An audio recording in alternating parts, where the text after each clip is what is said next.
Eu sou paulistano, mas eu moro em Porto Alegre e aqui nos últimos dias estava um calor. Quem pensa que o Rio Grande do Sul é só frio se engana. O calor de Porto Alegre é o pior, é cruel. Mas hoje o tempo melhorou, tá um tempo fresquinho, um ventinho, um dia nublado bom, e eu aproveitei para sair aqui, ó, de bicicleta. Eu acho que é melhor do que a gente ficar na espiral de pensamentos, é melhor você cuidar do corpo, da mente, pedalar, cansar, suar. E aí eu parei para fazer um lanchinho agora há pouco ali atrás, e eu tô na frente da Praça da Encol, que é uma praça bastante legal aqui, bastante conhecida aqui na cidade. E não resisti, eu terminei o lanchinho e aí enquanto eu passava aqui pela praça eu encontrei esse banquinho aqui, ó. E resolvi dar um tempo aqui, parar. E você sabe que enquanto eu fiquei quieto aqui, sentado, eu comecei a olhar isso tudo e me veio um cheiro de infância, sabe? Algumas memórias simples assim, de quando eu ia na praça com a minha mãe, meu irmão, minha irmã, a gente ia passear. Coisas bobinhas assim, pequenas, e eu fiquei pensando em como eu processava tudo naquele tempo. Eu não tinha, quando criança, as complexidades que eu tenho agora quando adulto. Eu não pensava em questões que hoje eu penso. Meu olhar em relação à vida era muito mais simples, era muito mais despretensioso. Deixa eu fazer uma casinha aqui porque tá ventando, eu não sei se isso tá atrapalhando o áudio. Mas eu era muito mais ingênuo, né? E aí pensando nisso, eu me lembrei, eu gravei um vídeo esses dias falando da história do Deus de Spinoza. Eu me lembrei disso porque hoje rendeu mais um pouco essa história. Uma mulher mandou uma mensagem no meu Facebook muito ofendida e muito irritada. Entre outras coisas, ela dizia assim: você acha que você é melhor que Deus? Então pede para Deus, então faz crescer cabelo na tua cabeça. Se você é melhor que Deus. Poxa, eu tentei respondê-la com todo amor, de verdade, e dizer a ela: fique aqui na página, coisas boas podem te fazer bem. E ela se irritou, mas tudo bem. Mas isso me fez me lembrar do que eu falei em relação ao vídeo de Spinoza.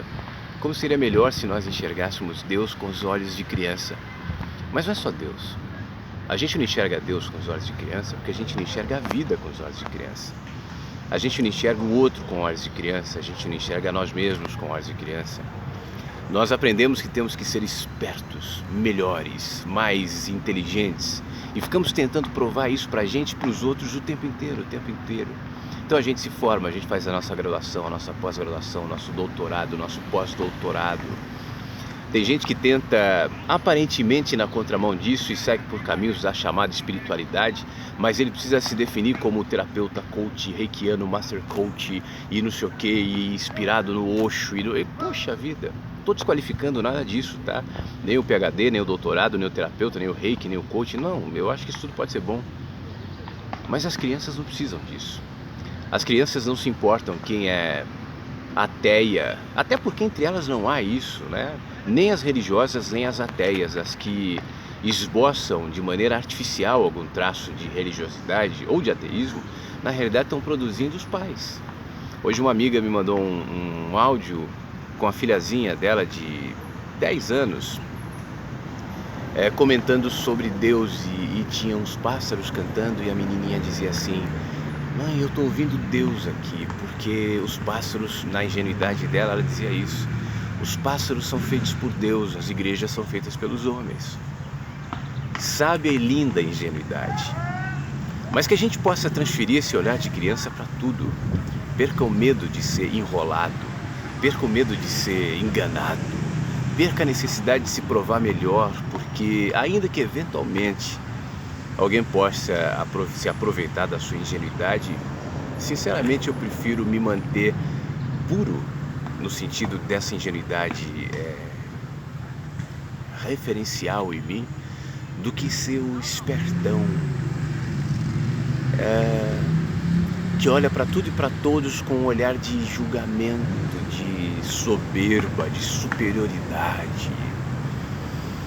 Quando você consegue resgatar, porque essa ingenuidade um dia esteve em você, portanto ela continua em você, talvez escondida.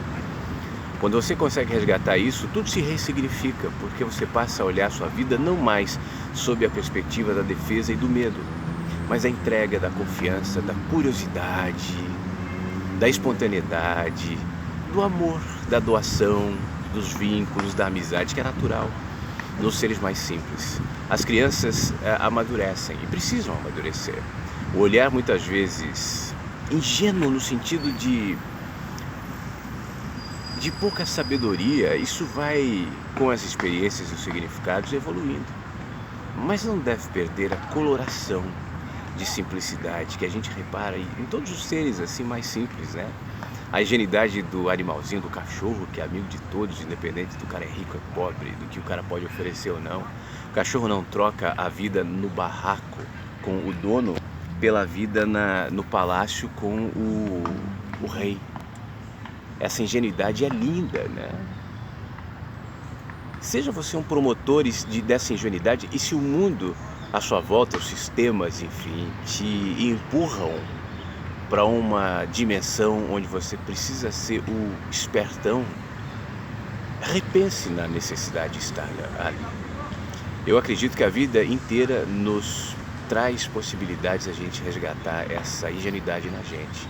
Por exemplo, esse momento que eu recebo aqui, nessa praça, nesse parque, nessa hora que eu saí para andar de bicicleta, é uma oportunidade para isso. Então eu não quis perder essa oportunidade de reflexão em relação a isso, de autorrevisão, de até que ponto eu me distanciei e muitas vezes eu me flagro distante disso, para que eu possa resgatar isso que é tão bonito, tão lindo, tão legal na gente.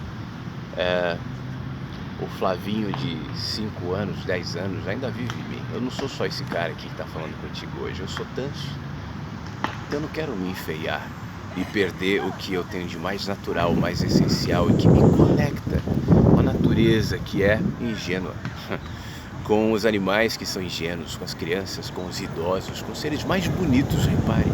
Os seres mais bonitos são esses, os ingênuos. Não são os espertões, não são os donos da verdade, não são os que vomitam as suas teorias. São aqueles que no silêncio da sua simplicidade, na sinceridade do seu olhar, na mansidão das suas atitudes, na amorosidade da sua entrega, conseguem nos lembrar, assim como as pontuações cotidianas da vida fazem, o que realmente importa. Pense nisso, tá? E fique bem. Eu vou seguir na minha bike aqui.